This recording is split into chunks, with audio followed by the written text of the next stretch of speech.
What are we discussing on today's Locked on Diamondbacks podcast? The Dbacks get swept in disgusting fashion to the Cincinnati Reds.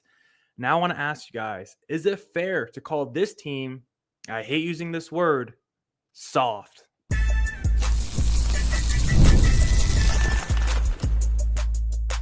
You are Locked on Diamondbacks, your daily Arizona Diamondbacks podcast, part of the Locked on Podcast Network, your team every day. Welcome into the Locked on Diamondbacks podcast, part of the Locked on Podcast Network, your team every day. You're listening to who? Always charismatic host of this podcast, Millard Thomas, multimedia journalist and graphic designer. So please go check out my website, millardthomas24.myportfolio.com. On there, you can see all my latest work, from my patches to my articles to my photos and my graphic design. Today's episode is brought to you by Game Time. Download the Game Time app, create an account, and use code LOCKEDONMLB for $20 off your first purchase. On today's Locked on Diamondbacks podcast, we're going to be discussing that terrible sweep at the hands of the Cincinnati Reds. Is it the end of the Corbin Burnes era in Arizona? And then previewing Dbacks versus Seattle Mariners. So a whole bunch I want to talk to you guys about on today's podcast. But first I want to say thank you for making Locked on Diamondbacks your first listen every day. I would not be able to do this podcast without you, my loyal listeners, sharing, subscribing, reviewing, doing all that so I could do this podcast for you. Thank you. It's free. It's available on all platforms. So please continue to tell your friends. And one of those platforms is YouTube. Please hit subscribe to Locked on Diamondbacks on YouTube. We try to go live on YouTube Sunday through Thursday after Dbacks games when we can. It's an interactive show. Drop a comment down in the YouTube section. I'm going to try to read it. I'm going to try and read it live on air. So please come in, join, have some fun, drop some comments, and make it an interactive show. Don't forget to follow me on social media at CreatorThomas24 for my personal account, or look up Locked on Diamondbacks, both Twitter and Instagram, because I always tweet before I go live. Or just hit that little bell icon next to the subscribe button on Locked on Diamondbacks on YouTube, so you also get notified when I go live. But now let's jump into the Locked on Dbacks podcast. All right, welcome into the Locked on Diamondbacks podcast, and let's talk about that series sweep, Dbacks versus Reds. And it wasn't the Dbacks doing the sweeping, it was them after coming off an epic sweep against the Atlanta Braves. You finish off that series where you're down 10-4, entering the ninth inning. You need 7 runs to win it. You get that. You're on a 4-game winning streak. Entering June, it feels like you're finally turning the corner a little bit, building momentum back to 500. Now you face, a so-so, talented but so-so, Cincinnati Reds team on the road. This is your chance to really get back to the National League wild card, really start to cement yourself and feel like you're a good team again. Instead, the D-backs go the other way because this is a sinking ship. And this offense and this team looked lifeless against Cincinnati. Felt like the offense just walked their way through this entire series, as it felt like it was either home runs or bust for this D-backs offense. And the sad part is when the D-backs do hit home runs, there's really never anyone on base. Ketel Marte had a home run where someone was on base in the first game, and then after that, it was a lot of solo shots from Eugenio, one from Geraldo Perdomo, and that was essentially all the D-backs offense. They did get a run off situational hitting in the finale, but this offense was putrid in these 3 games against the Cincinnati Reds. And again, you're not going against, Clayton Kershaw in his prime. You're not going against Garrett Crochet on the Boston Red Sox right now, or Tarek Skubal on the Detroit Tigers. These were definitely winnable games, winnable pitching staffs against the Cincinnati Reds team, where you're going against Nick Lodolo, who's solid, but he's not, an elite pitcher. Nick Martinez. I like Nick Martinez a lot. I like Brady Singer. All those guys are good. None of the pitchers that the D-backs faced this series were bad, but this was not a series where the D-backs should score how many runs total? 6? They scored 6 runs in 3 games against Nick Lodolo, Nick Martinez, and Brady Singer. The offense was just completely non-existent in this series. And The thing that frustrated me most from this series was the D-backs and their obsession with load management, even when they were playing a mediocre baseball team, even when they were playing mediocre baseball themselves. They would rather sit their best guys in these important games when we're trying to get back in the standings than saying, hey, how about we go out there and we push ourselves to fight through some of this soreness and general fatigue? Like, yeah, guys, playing 162 games, sometimes you're going to feel a little bit sore. But does that mean every time our players should be sitting for multiple games when we need these wins? If we don't start winning now, if June is not the month for us to turn it around, the D-backs are not going to be in the wild card race or the playoff race at all in 2025. And maybe that's what the D-backs want. I don't know, but this is a team that's obsessed with load management, managing their players' health, obsessed with lowering the risk of injury. And does it seem like the D-backs do a good job at that at all? Like, the D-backs are so determined of making sure their players stay healthy, but yet their players are always banged up. Ketel, Corbin Carroll, Gabby Moreno, Josh Naylor, everyone always seems banged up on this D-backs team, despite the D-backs always trying to keep their guys healthy. Maybe the D-backs players need to work through some of this general soreness and fatigue and build their body up instead of just sitting them down every time they feel a little nick in their leg or anything. Like, I understand trying to manage your best players and assets, but at the same time, if you keep doing that, we're never going to win enough games to actually make it to the postseason. Because I look at this series and it's like, how can Corbin Carroll be healthy enough to pinch hit, but not be healthy enough to play the field in the second game? But he is healthy enough to play the series finale. Like, that math to me just doesn't make sense. If he's so hurt where he can't play the field after pinch hitting, then why play him at all? Why even risk injury? If he's so hurt, all you can do is one at bat, not play the field defensively, and then he also can't play in the second game. Why even risk injury then with the one pinch hitting situation? Why wouldn't you just pinch hit Josh Naylor instead of Corbin Carroll? Because Carroll came out the game after his pinch hit and you put Pavin Smith at first base. If you just pinch hit Josh Naylor for Randall Grichuk, then Naylor could have went to first base, and then you still put Tim Tawa in right field. That's where I just don't really understand what the D-backs are doing. You're obsessed with lowering the risk of injury, but when a guy's hurt, you'll still play him in a pinch hitting situation, but no, he's not good enough to play game number 2. Why not just keep Corbin Carroll on the bench and put Josh Naylor in the game? I'm tired of the D-backs doing this because they always do it. Either play the guys or don't.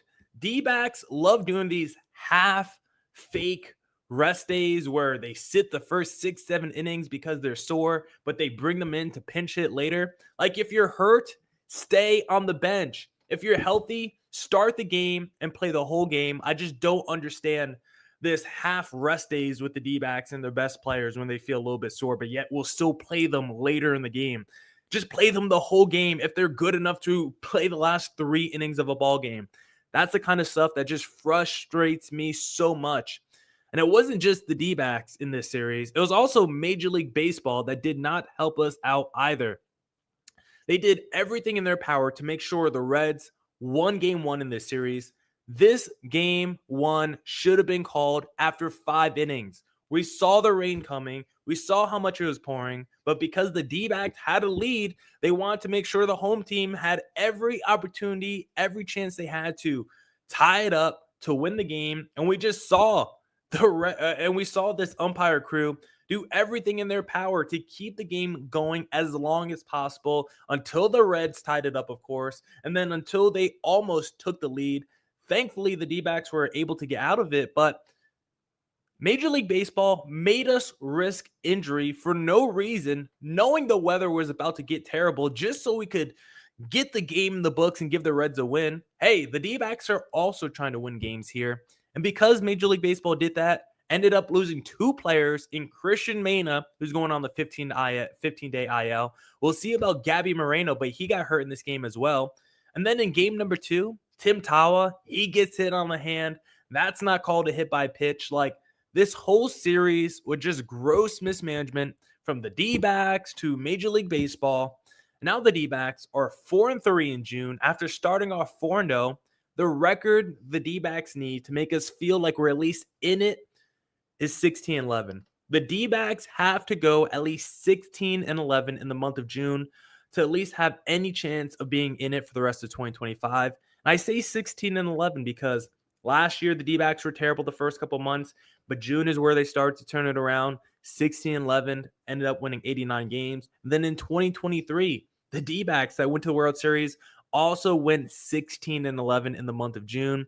And so for the Dbacks, they've done the last 2 seasons. And if they want to avoid being sellers at this year's deadline, which is not looking so good so far, they're probably going to have to go at least 16-11 in the month of June.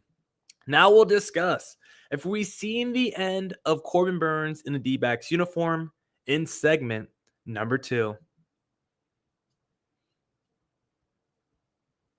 But first, I want to talk to you guys about wonderful pistachios, because if you're looking for a snack that's both delicious and nutritious, crack into a good source of protein with the wonderful pistachios. Wonderful pistachios is one of the highest protein nuts. Each 1 ounce serving has 6 grams of protein, giving you over 10% of your daily value. Plus, they're packed with fiber and better for you unsaturated fats to help keep you feeling fuller longer. I absolutely love wonderful pistachios because they come in so many insane flavors like salted, unsalted. You could get with the shell, without the shell. They even have like some spicy flavors. They have everything. Plus, they're high in protein. They're getting me in shape and they're helping me through my bulking phase. So if you want the same kind of physique as me while eating healthy snacks, get snacking and get cracking with a snack that packs a protein punch. Visit wonderfulpistachios.com to learn more. Back here on the Locked on Diamondbacks podcast. Now let's discuss if we've seen the end of Corbin Burnes in a Dbacks uniform. But first, let's read some comments because Coda Kid said, "Why? Just why?" Yes, Coda Kid, it was a sad series for the Dbacks against the Reds. Frog Fan said, "Is there someone we can call up in the minors and let Fott gain some confidence in the minors?" That is a great question, and I'm sure there is someone in the minor leagues that could come up for a little bit to replace Brandon Fott. I mean, the Dbacks do have a bunch of dudes down there that could potentially replace Fott for at least, a couple weeks. We've seen it happen before, right? Last year, Jake McCarthy had to be sent down for a little bit. And after he got called back up, ended up having a pretty solid 2024 or a great 2024 for the D-backs. So it can happen. User 85 Phoenix Chic said, "Season is over." Doesn't feel great right now. And to add insult to injury, Corbin Burnes undergoing Tommy John. Absolute worst case scenario for Burnes. And now the question is, will we ever see Corbin Burnes in a D-backs uniform again? Sad to say, but Burnes, he got a 6-year, $210 million contract this offseason, the highest in D-backs franchise history, the highest paid player that the D-backs have ever had. And so far in 2025, let's not mince words. I can't believe I said that phrase and then mince words, right? That's like as ironic as you can be. But Corbin Burnes has lived up to the money.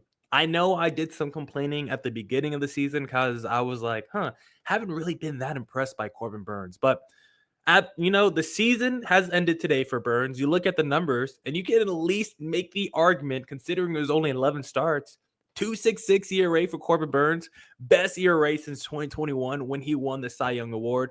8.8 strikeouts per 9 innings is actually higher than what it was last year. And so this was actually a fantastic season for Burnes. His only issue was his walk rate, way higher than what it's been the last few years, but strikeout numbers are still pretty good. Velocity was still pretty good. ERA was still pretty good. This was shaping up to be another Corbin Burnes elite Cy Young type season. And now he's undergoing Tommy John, and he's going to be out the next 12 to 15 months. This was a pitching staff already ranked 24th in ERA in Major League Baseball, and now they're going to be out their star pitcher for the rest of 2025. And the sad part of this equation is he could also potentially be out the rest of 2026.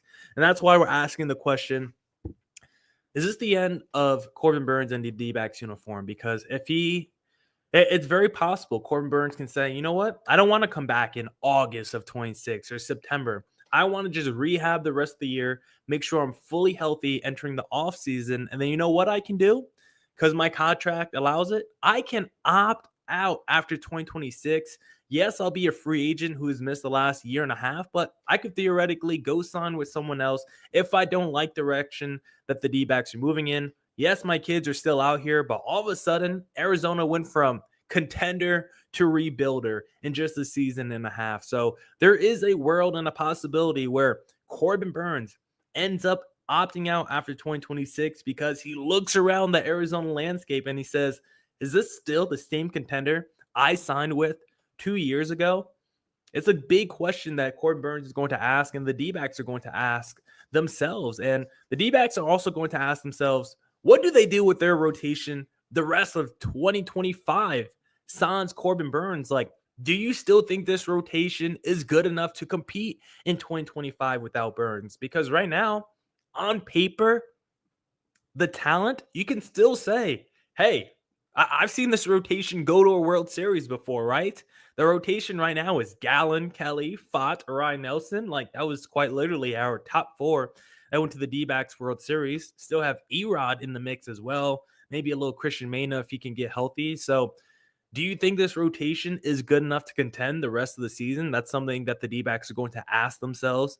Merrill Kelly, he's been fantastic this year, but he's also a pending free agent. If the D-backs continue to look sideways as we get closer to the deadline, do you think about trading Merrill Kelly, someone who is in his mid-30s? How much of a return can you get back for him? Kelly is someone who I don't think will command a lot of money this offseason. I would not trade Kelly under any circumstance. I would do everything in my power to re-sign Kelly this offseason. So if you're asking me, I would not trade Kelly. Now, Zach Gallen, another guy, pending free agent, having the worst season of his career, looked good in the finale until he gave up that last home run to Matt McLain. Gave up 3 home runs in the finale today. That's something that has been an issue for Zach Gallen in 2025. He's given up more home runs than you would typically expect for him because after today's performance, he's given up 14 home runs in 148 innings pitched last season. He gave up 13 home runs. And in 2022, in 184 innings pitched, he gave up 15 home runs. And so this is one of the worst home run seasons of Zach Gallen's career. And if the D-backs continue to go sideways by the time we get to the deadline, I just know Zach Gallen is going to be great somewhere else. So he's definitely someone that you should consider seeing what kind of return you could get back for him, depending on the record once we get to the deadline. Erod, he's been a bust of a signing. I would love to salary dump him somewhere else, but I doubt anyone wants him. And so if you're telling yourself, yeah, if you're looking at this rotation, Erod is probably the weak link, I would not disagree. I think this rotation would actually be better because somehow get Mena in there. But Erod did look fine in his return off the injured list against the Cincinnati Reds, so maybe it's something to hang on to. Brandon Pfaadt, he looks broken right now. D-backs have to figure that out. Like maybe a short stint in the minor leagues would benefit him greatly. And then if anyone does benefit from this Corbin Burnes injury, it's probably Ryan Nelson, who over the last 2 seasons, you can make the argument he's been the best D-back starter, but did not look great in his first outing against the Cincinnati Reds, where he was absolutely tortured for 7 runs and 3 innings pitched. And so if you're asking me if this rotation is still good enough to contend in 2025, my answer right now would be no. On paper, the talent should be, but how it's producing, it's a no. Merrill Kelly's good, but Zach Gallen's having a terrible season. Erod's been a bust. I like Ryan Nelson. We'll see what he can do. And then Brandon Pfaadt looks broken right now. That's like 2 out of my 5 starters in the rotation I trust. And Ryan Nelson is still like I still don't know. I like Ryan Nelson, but I still don't know if I have the complete and utmost trust in him. And so this will be the month that decides everything for the D-backs, as I keep saying. If the D-backs finish the month of June well, I think they hold on to their pitchers, their players, and they ride it through the trade deadline. Maybe they go out there and acquire a reliever or two, but this team continues to go sideways and continues to look like this sinking ship that they're on, I think this is a rotation that will get blown up at the MLB trade deadline. So sad to see, so sad to think about, because this was supposed to be one of the best rotations in pitching staffs entering 2025. Again, Dan Zambrowski of Fangraphs actually said the Dbacks were going to have the best pitching staff in 2025. He actually projected the Dbacks have a better pitching staff than even the LA Dodgers. And so far, the Dbacks pitching staff is one of the worst in Major League Baseball. And I think someone has to answer for that, but I don't think anyone will, because the Dbacks do lack accountability. And so for Arizona, we'll see how the month of June goes, if this rotation is good enough to compete. But I can't say the vibes are very high surrounding Arizona right now. Now we'll discuss and preview the Dbacks' next series against the Seattle Mariners in segment number 3.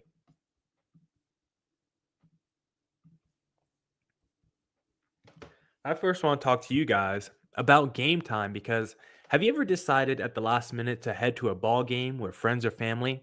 Maybe it's game day and you suddenly realize you want to be in the stands. That's exactly where game time comes in. It's the easiest way to grab last minute tickets without the stress. With the money you save on tickets, you can splurge on food, drinks, merch, or even invite a bigger group to come with you. Game time makes it possible. Game time makes buying tickets fast and simple. Prices on the app actually drop the closer you get to first pitch, and they've got incredible last-minute deals, clear seat views, and a lowest price guarantee that takes the worry out of buying. Game Time is the official ticketing partner of Locked On MLB. Make it easy to browse the app for an exciting upcoming MLB game. Take the guesswork out of buying tickets with Game Time. Download the Game Time app, create an account, and use code LOCKEDONMLB for $20 off your first pitch. Terms apply. Again, create an account and redeem code LOCKEDONMLB for $20 off. Download Game Time today. Last minute tickets, lowest price, guaranteed. Back here on the Locked On Diamondbacks podcast, switched up the background a little bit today. Wanted to be in front of Dbacks Stadium, Chase Field, and so let me know if you guys think this background is cool, if you guys like it compared to my neon background that I typically do. Just trying to get the feedback back from the fans. But now let's talk about the D-backs and preview this series a little bit against the Seattle Mariners. But before we talk about the series, I kind of just wanted to do a little introspection and kind of shout out the Seattle Mariners, because this D-backs franchise, the roster, the recent success that we've seen, and like the D-backs just turning themselves into contenders, at least on paper, a lot of it is because of the Seattle Mariners. And so I actually want to take a couple of minutes to give the Mariners their flowers, because this D-backs franchise would not be where it's at without Seattle. So let's actually look back at a couple of trades that have helped the D-backs get to this moment where they actually have, we're frustrated with this team, but think about where we were, 10 years ago as a D-backs franchise. Like, we're now at the point where our expectations are so high for this D-backs team. We're so frustrated with their lack of winning. We've never used to have expectations with the Arizona Diamondbacks, but now we do, because they've played their way into making us feel like they should be good, should be a contender. And part of that is because some of the trades they've made with the Seattle Mariners, and none is bigger than that 2016 deal that saw the D-backs send Gene Segura, who recently retired, by the way, Mitch Haniger, who had like one good season post this trade, and Zach Curtis, who I'm still waiting for him to do anything in a Mariners uniform. D-backs traded those three players and got back Taijuan Walker, who is no longer in Arizona, but still like a pitcher in Major League Baseball, getting signed to be in rotations. And then the big piece back that the D-backs got, Ketel Marte, the best second baseman in baseball, going to go down as maybe Mr. D-back, one of the best players in franchise history. Like, he is going to go down as a potential Mount Rushmore player in D-backs franchise history. And the fact that he gave up Gene Segura, who was good for a couple more years after that, but not like he is a Mariners lifer. Mitch Haniger, he's bounced around since this trade, and Zach Curtis hasn't done anything. Fleece of a deal by the D-backs. 2023, you got the Eugenio Suarez trade, which helped out the D-backs in a big way. Obviously, Suarez, 30 home runs, 100 ribbies last year.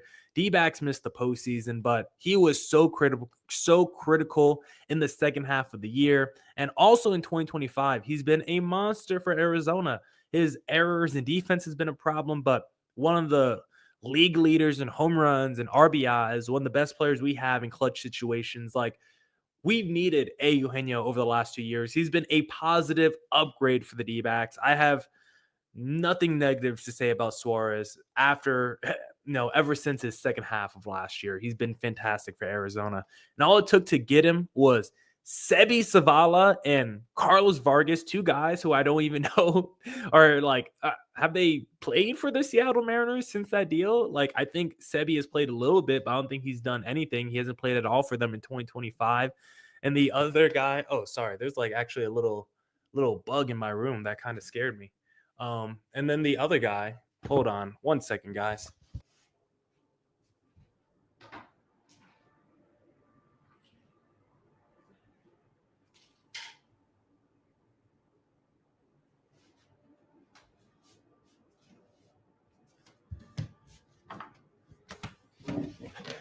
Sorry, I had to just leave in the middle of the live stream, but there was a little bee flying around me. Somehow got in my room, and I'm a little scared of bees, guys, not gonna lie.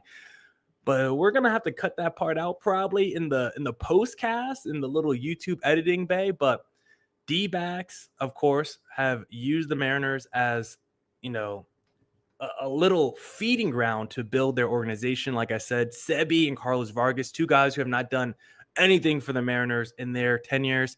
And then the other one, Paul Sewald. Obviously, Paul Sewald was not good last year, but we can't deny how important he was in 2023, locking down that closer role for the second half of 23. And then what he did in the postseason, he was absolutely nails until we got to the World Series. I know we think about that game one, the home run given up to Corey Seager, and it leaves a sour taste in our mouth. But go back and look at the numbers. Paul Sewald was fantastic in that postseason until game number one. And so the Mariners have been a feeding ground for Arizona. We have fleeced them throughout our entire franchise's history. Even look at the Paul Sewald trade. Rojas, Dominic Canzone, and shortstop Ryan Bliss. Those three guys have done nothing for the Mariners post-trade. And so the D-backs continue to fleece Seattle. And now the D-backs face the Mariners in their next series. And the biggest thing that I can say heading into this Seattle Mariners series is it might not be a good pitching series. You look at the D-backs probable starters versus the Mariners, and the Mariners have a very good pitching staff, but this is not going to be the series where you see the best of the best for the Mariners, and it's probably best case scenario for the D-backs because someone like Emerson Hancock, 5.19 ERA going against Merrill Kelly in game number one, you like your chances there if you're the D-backs. Game number two, Brian Wu against Brandon Pfaadt. Brian Wu having a great season for the Mariners. Brandon Pfaadt struggling recently. That one is going to be dicey. This series might really come down to the finale. Bryce Miller, who I think is so talented, but having a super down season, 5.73 ERA, going against Erod with that 6.7 ERA. I think this series is going to come down to the finale. Bryce Miller versus Erod. Which of those two guys can step up? And for the D-backs, if they really want to have a chance of winning this series, one thing I would do, Cal Raleigh is having an MVP season. He has 26 home runs in 63 games. If I'm the D-backs pitching staff, intentionally walk Cal Raleigh every single at bat. Seriously, go look at the Mariners lineup. Go on Baseball Reference. Outside of Cal Raleigh, none of those guys are having all-star level seasons. Cal Raleigh is the only guy doing it. And so if you intentionally walk him every time and make someone else beat you, I promise you the percentages will probably work out in your favor. So just walk Raleigh every time and just slow down everyone else because I'm not scared of anyone else in that Seattle Mariners lineup. Now that's it for this edition of the Locked On Diamondbacks podcast. Come back tomorrow for more Diamondbacks news coverage and insight. And as always, stay safe, stay healthy. Doses.